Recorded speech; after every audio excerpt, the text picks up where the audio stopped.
And when we spoke last week, you said something that really stood out to me. You said this is the culmination of your life's work. Can you expand on that for us? Every time you say that, I get a little choked up. Because the truth of the matter is, I worked at the Women's Law Project in Philadelphia when I was 20 years old, 1989. I was on my way to law school to study international women's rights. I was so obsessed with this idea that women were so marginalized at that point. White women made 73 cents to the dollar, and women of color made less than 50 cents to the dollar. And when I decided to become an actor, I thought, okay, well, I'll have more, I liked it, and I'll have more chance to do good stuff in the world. Well, it took a long time. And I worked in diversity and inclusion, international women's rights, global women's rights for my entire life. I became a traveler, traveled all over the globe, connecting, collecting women's stories. That's how Sylvia and I became friends. We're both women's history buffs. And to finally see this on screen, the things that we had to go through to get this movie made, to get it properly funded and marketed and seen, was an uphill battle, to say the least. So for me to see this film is really incredible. It's a culture-shifting movie. I can tell you more about that later, and we're going to make many more of them. Mm-hmm. We'll talk more about that. Sylvia, you know, as I mentioned earlier, you are a trailblazing journalist and was the first Black journalist on public radio in France. How did a question from your lovely daughter, Bettina, who joins us in the audience here, inspire you to go about your research and creating and writing your book, Reign d'Afrique? Thank you. I must apologize for my English. I'm French. Well, I began my researches for my own curiosity to try to find a Black woman who left their mark in the history of Africa, because generally Black women are never presented in a role model in the history, the so-called universal history. They never appear, they never exist. And so I began my research, and one day my daughter, she was at that time 8 years old, and she just saw the movie Pocahontas about a young Native American princess. And when we came at home, she told me, a little puzzled, but why everywhere many people have famous woman. There is Pocahontas, there is Queen Victoria in UK, there is Joan of Arc in France, and there is Calamity Jane in USA. And we, what about us? Don't we exist before? And she wanted to, by people, black skinned people like us. And I was very troubled by that question, because as the 20th century, as the African continent is the most populated, most ancient populated continent in the world, and we have some children that think that Black people arrive after the rest of the humanity, because there are no tough history of Africa. It's brought me to try to make a book with all those researches I made for myself. And those researches took me 10 years in Arabic and Western documentation, but also in oral sources, because I was lucky to travel a lot as journalist in the African continent. And so it's why question of a child drove me to make that book. Mm-hmm. So. And you gave us a great overview. And can you expand a little bit more about why it's imperative for more than just Black people to know history beyond slavery and colonialism? Yes, because the history of Black people has never been translated by themselves. they colonized countries who colonized us and who made us in slavery, created our history and make it begin on slavery and colonization. But many people, even in the young generation, don't know what happened before that. And my book is the only one till now, and I was the only researcher to make that work, to try to bring people, general public, not only black but all over the world, to show that a part of humanity has its own history and has participated to the construction of the humanity.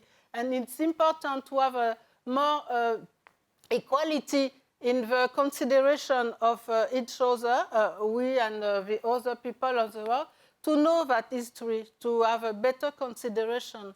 Because even big companies who work with those countries have a false view of those people, of those countries, because they are ignorant of that history. And speaking of that, I do want to touch on history. October is Black History Month here in the UK. And there was, there has been some criticism, over the accuracy of the film. And can you expand on what you just started talking about the lack of knowledge in this case? As an historian, in my book, Queens of Africa and Heroine of the Black Diaspora, we present 25 portraits of women from antiquity to the beginning of the 20th century. I speak on Amazon of the former kingdom of Dahomey. And I was one of the specialists still alive of that subject. So I read many criticisms, but most of them are from people who ignore the real history. This movie is not a documentary, it's a fiction, but it's the first time I saw a film that respects as deeply as possible, respect a certain reality of a country, of people, of a society at that period of the history of the humanity. So most of those criticisms are not really accurate, but if people try to know more about that history, I think that they will be less emotional in their reaction. Thank you for that. I want to talk about commercial viability, and we do have a poll, so if everyone can pull your phone out and scan the QR code on the right-hand side of the screen. And our question is, why are there so few female-led films? Is it mostly male studio heads, which greenlight projects, a lack of funding support for diverse creatives overall, or limited audience appeal of female-led movies? So if you could place your vote. Interesting. Now is this working? Okay. All right, so let's see, we're tallying it up here. Okay, so we're a little close. Okay, so right now, sort of pretty evenly split. So Maria, which one of these do you think is the biggest reason why? All of it. And anyone in my industry who doesn't laugh at that graph, considering that we're a global market right now and that 50% of the world's population are women, more than 50% are the consumers of entertainment and media, we shouldn't even be asking that question anymore. Why are there so few female-led movies? There was one study that showed between 2007 and 2018, there were 4 female-led movies, action movies. Do you know how many male movies there were, action movies? 128. Half of those movies, more than half, tanked. They lost money. We, for many years, when I came up with this idea, thank God I had formidable, wonderful partners in Viola Davis and her husband, and I fought for years. I went to studios, to production companies, and they said there's no comps, which means financial comps, because there's never been a movie like this in the history of the world. When you say a historical drama set in Africa with all black women, they're like, I don't think so. That'll never make money. And I would say, look at Braveheart, look at Gladiator, look at Thor. You could go back through history of similar movies, but they all happen to star a white male. Now, Stacy Smith, who you might have met a few years ago, who was at the conference, all of her studies show people go to a movie because of the story, number one. It's not about a male or female lead. And now, is Hollywood making some strides? Yes. I'll tell you this, after Me Too, after the Black Lives Matter movement, little bits at a time, diversity and inclusion. But we got to the point where we were like, someone dared to offer us, okay, so Mel Gibson in 1993 got $73 million to make Braveheart. This is a very similar script, better, I think, and story. We were offered $5 million. Wow. So I'm saying the inequity in financing is a huge thing in my industry. And I don't even want to talk about the pay, because I'm sure you've already heard this, but my entire career, I've made about 30 cents to the dollar that a male in my position made. Women of color have made even less than that. So are things changing in Hollywood? Yes, they are. But most of the studio heads are still, and the gatekeepers, pretty homogenous. Mm-hmm. The movie debuted at #1. It's now grossed nearly $60 million over the past 5 weeks. How important was it for it to be this successful? And does that mean we'll see more of these projects going forward? I and a group of people tried to prove for years the business case. We would have all these conferences and roundtables, because there's some great people in Hollywood too who were like, how do we get more female films, more diversity, more...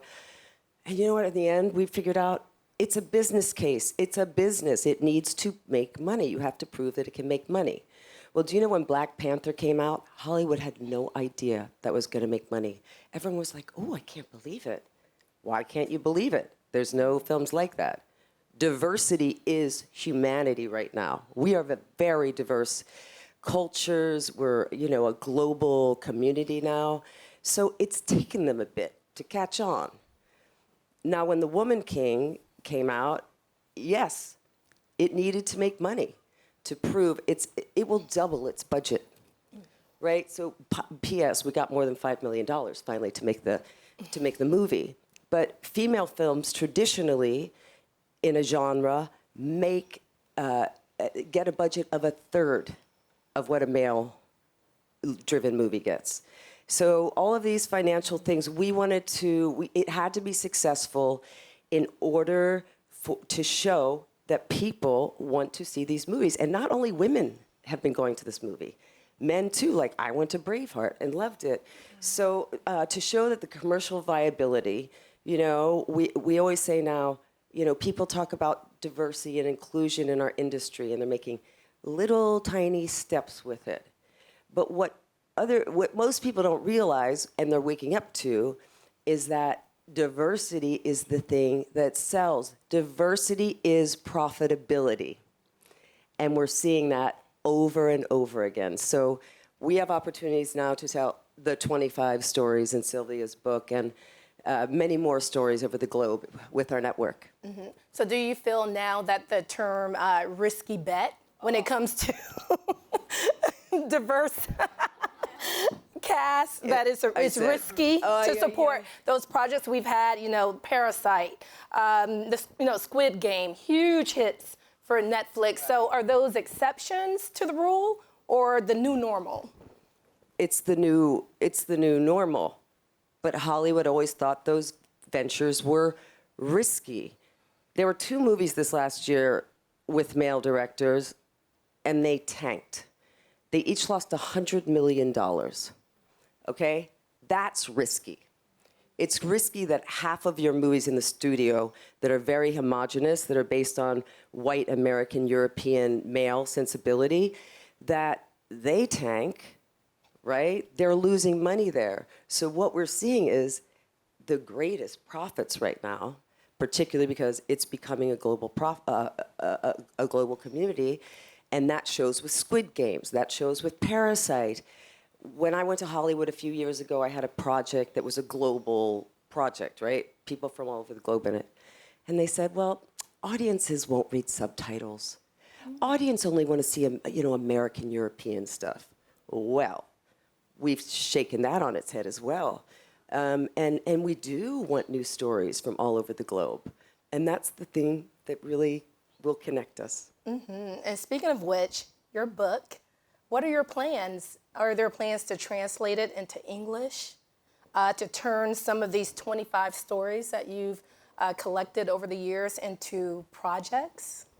Yes, my deepest aim is to have this book translated in English because since 17 years, English-speaking people beg me every year to have this book translated in English. But in France, there was a great resistance because it's an overview of the history of Africa that the colonial history taught everywhere.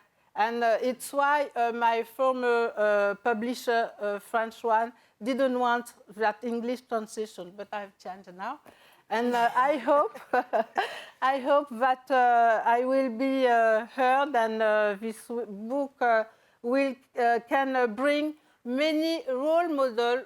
Because speaking of women is speaking of society, speaking of a country, speaking of communities. Because women work daily to build the life of the country by educating new generation, by working in the economy, but they are invisible.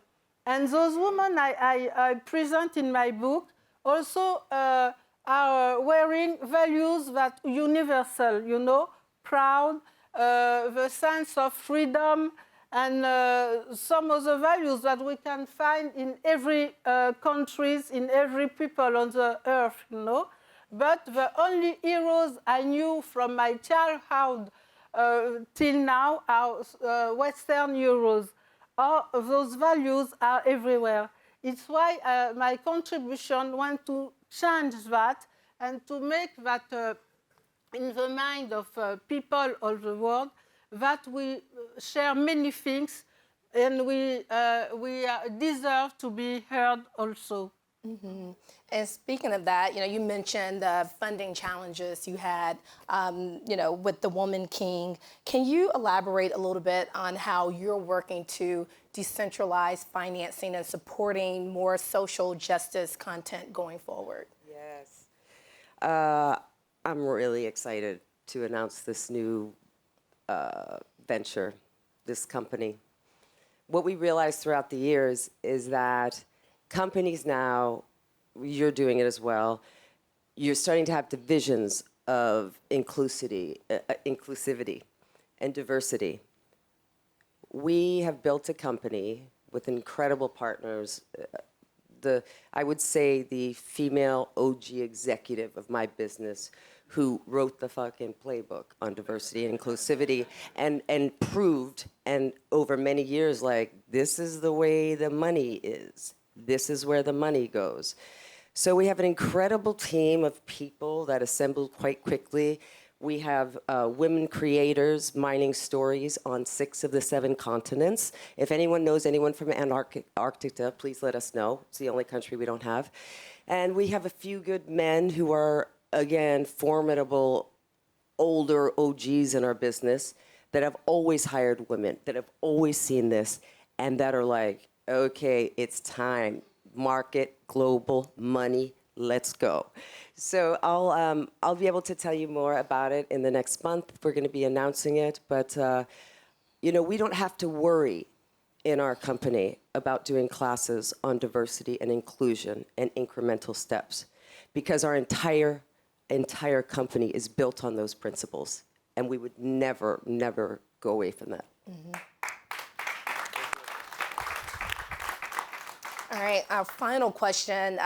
We always like to have a call to action. So Sylvia, what is something that our esteemed audience in the room and watching virtually, what is something they can do today? Oh, to help us, to have much more stories like that, like the Woman King, but there is many other stories around the world, not only African or Black women, but as it's the first time, it's a first step with the Woman King, but we have so many models to show, and I would like that people can help us to bring, because literature and school don't show that history, don't show that heroism of Black women or other people who are heroic. And only cinema can do that, because it touches a very, very large public. And it's that role of education, and I hope that we can be help to make that work. Thank you. Maria? And speaking of profitability, this book needs to be translated into English. We need to have this book in English. There is no other book on African female heroes in history ever, and we need these stories. So if there's a publisher out there, give it. Come see me and Sylvia and Janine, our keeper of stories over there, our chief storyteller. Yeah, we're going to get this book published.